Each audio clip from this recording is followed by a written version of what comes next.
ব্যবসা করতে গেলে তৃণমূলের সঙ্গে থাকতে হবে। পশ্চিমবঙ্গের ধর্মপ্রাণ মানুষ, সারা দেশের ধর্মপ্রাণ মানুষ, হিন্দি ভাষাভাষী মানুষ, ওড়িয়ায় যারা কথা বলেন, যারা তেলেগুতে কথা বলেন, তারা প্রত্যেকেই ঠিক করে নিয়েছেন এই নির্বাচন তৃণমূলের বিসর্জনের নির্বাচন।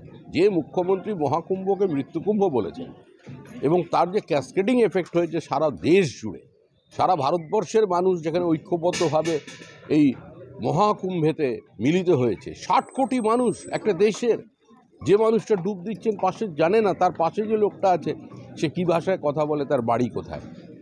এই যে একটা বড় ভারতবর্ষের ঐক্যের চেহারা আজকে দেখা গেল, তো এ তো কেউ কল্পনাও করতে পারে না।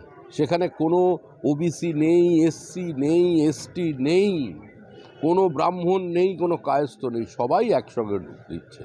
তো এই বিভাজনের রাজনীতি যারা করেন তাদের কাছে এটা চিন্তার বিষয়, ওই জন্য সব কথা বলছেন। হিন্দিভাষীদের জায়গায় কি তারা তৃণমূল এবার কি দাগ? তৃণমূল কংগ্রেস লিঙ্গুইস্টিক মাইনরিটি আর বাংলাদেশি হিন্দু উদ্বাস্তুদের বিরুদ্ধে যুদ্ধ ঘোষণা করেছে।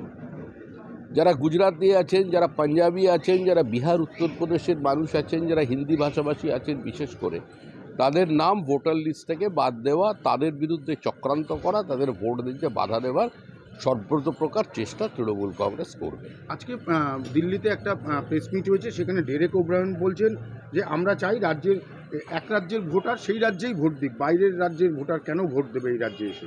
ডেরেক ওব্রায়ান বলছেন, তিনি বলছেন যে রাজ্যের ভোটার সে রাজ্যেই ভোট দেবে। এই যে এপিক কার্ড নিয়ে যে কথা হয়েছে, সেই কথা যে রাজ্যের ভোটার সেই রাজ্যেরই ভোট দেবে। আর পশ্চিমবঙ্গ তো কোনো আলাদা রাষ্ট্র নয়। যদি কোনো গুজরাটি এখানে এসে ভবানীপুরে 3 পুরুষ ধরে বাস করছেন, তিনি কোথায় ভোট দিতে যাবেন? গুজরাটি নিজের গ্রামে? ওরা কি চাইছেন?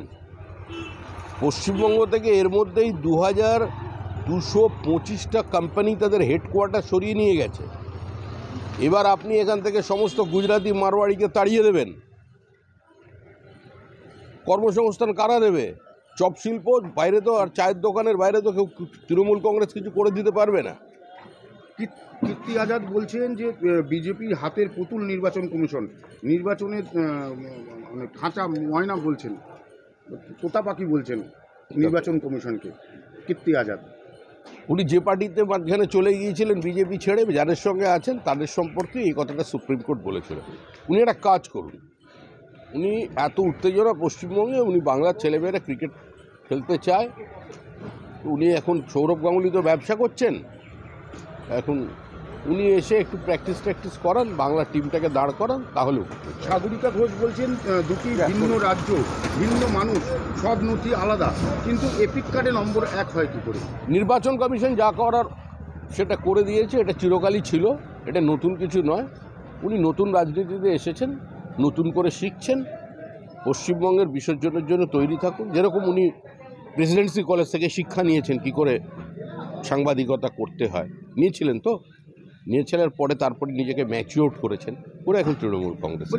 লাস্ট প্রশ্ন, ছাত্র ধর্মঘট নামে বিভিন্ন কলেজে একেবারেই সেখানে মারপিট, দুপক্ষের দাঙ্গা হাঙ্গামা লেগে চলেছে। আজকে আবার এসএফআইয়ের তরফ থেকে বন্ধ ডাকা হয়েছিল। আরে এসএফআই আর ছাত্র পরিষদ তৃণমূলে এখানে মারামারি করছে, আর দিল্লিতে গিয়ে দু দল একই সঙ্গে কফি খাচ্ছে, একই সঙ্গে পার্লামেন্ট বয়কট করছে, একই সঙ্গে কংগ্রেসের সঙ্গে ধর্ণা দিচ্ছে। এখানে ইডি সিবিআই এর তদন্তের গতি স্লথ হয়ে গেলে বলছে দিদি মোদি সেট আপ, আর দিল্লিতে গিয়ে বলছে কেন এত সক্রিয়, এটা প্রতিহিংসার রাজনীতি। এ নিয়ে মানুষরা চিন্তিত নয়। পুলিশ ছাত্রদের উপর লাঠি মেরেছে পুলিশ ছাত্রদের ফেলে লাঠি মেরেছে। কি বলতে? ছাত্রদের ফেলে লাঠি মেরেছে? লাঠি না লাথি না, পুলিশদের হাত কামড়ে দিচ্ছে, লাথি মেরেছে, তো এখানে নতুন কিছু নয়। আমার মনে হয় এইটা মোহাম্মদ সেলিমের উচিত এটা, এই ব্যাপারটা গিয়ে একটুখানি মল্লিকার্জুন খাড়গের সঙ্গে আলোচনা করা, আর ডেরেক ওব্রায়ানের সঙ্গে আলোচনা করা।